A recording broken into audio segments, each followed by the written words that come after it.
చాలా తక్కువ టైంలో ఇంత సక్సెస్ అవ్వడానికి మెయిన్ రీజన్ ఏంటి సార్? ప్రతి ఒక్కరికి ఒక ల్యాండ్, మంచి ల్యాండ్ ఇచ్చి వాళ్ళతో లాయల్టీగా ఉండి నేను ఒక కంపెనీ పెట్టడం జరిగింది, శ్రీకుష వెంచర్స్. ఈ వెంచర్స్ ఎక్కడెక్కడ ఉన్నాయి సార్? సో మన వెంచర్స్ ఫస్ట్ ముంబై హైవే, దాని తర్వాత బెంగళూరు హైవే, దాని తర్వాత మన శ్రీశైలం హైవే.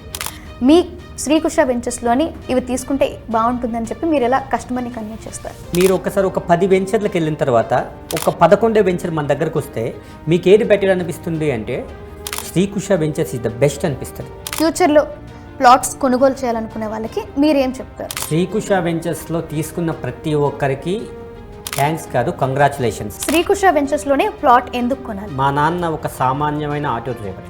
ఎన్ఆర్ఐలు మీ దగ్గర ప్లాట్ తీసుకోవాలి అని చెప్పి ఆలోచించి మరీ తీసుకుంటారంట. ఎక్కడెక్కడో తీసుకొని మోసపోతున్నారు. ఇప్పుడు వచ్చిన రేట్ ఏదైతే ఉందో దానికంటే తక్కువగా మనం ఇస్తున్నాం కాబట్టి ఎన్ఆర్ఐస్ ఎగబడి మరీ కొంటున్నారు.